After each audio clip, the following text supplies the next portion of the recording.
Alright, tell me how you punched a rabbi. So it's the Jewish festival of Purim. Purim. Purim. So that everybody's getting drunk. There's big parties going on. And they bring the rabbi from the party into the hospital where I work. And the rabbi had collapsed during the party. And so he was brought into the hospital where I work as an emergency doctor. And they said, oh, so we have this special ambulance service called Hatzola.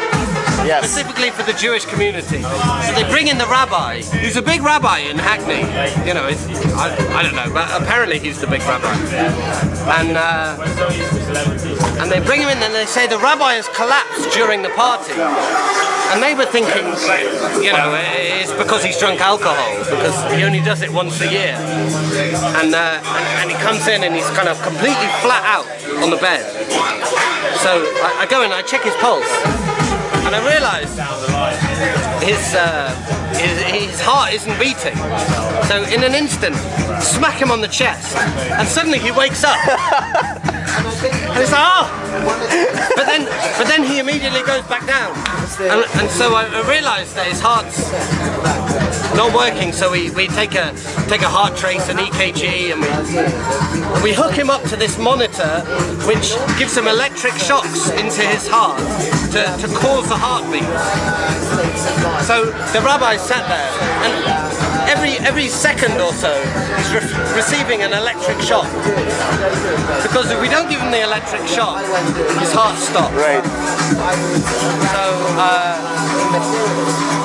So we realised we've got to take him to the cardiology hospital to have a kind of permanent solution to this problem of his heart not beating.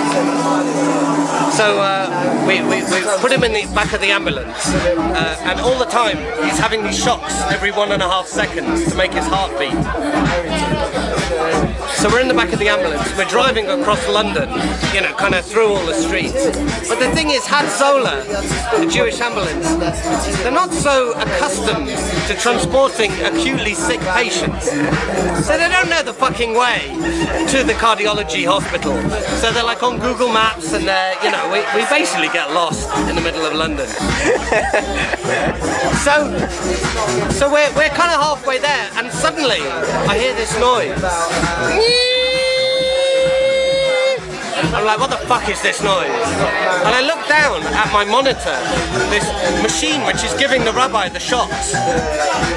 And I see this flashing battery sign.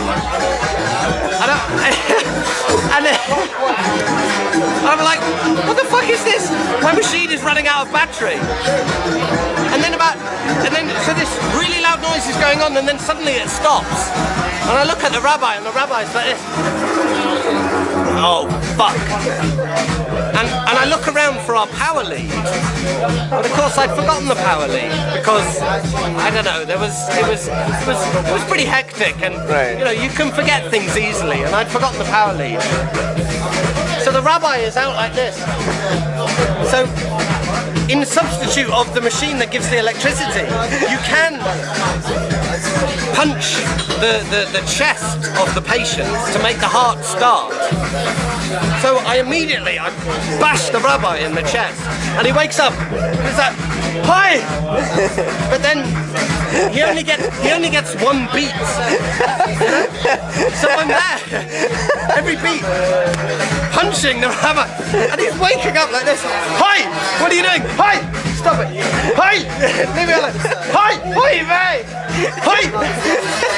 So, all the way to this other hospital, and eventually we get into the hospital, and I'm there punching the poor man on his chest, and after you get a few solid punches going, you know, he starts to wake up, he's got blood going to his brain, he knows what's going on.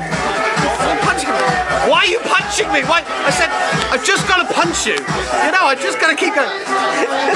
So we arrive at the hospital, and we have to get out of the ambulance with me punching the poor man on his chest.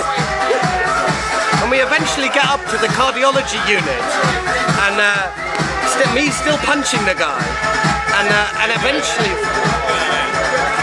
eventually, we arrive on the cardiology unit, and they hook him up to a machine, and I stop punching him, and he says, "I don't like you."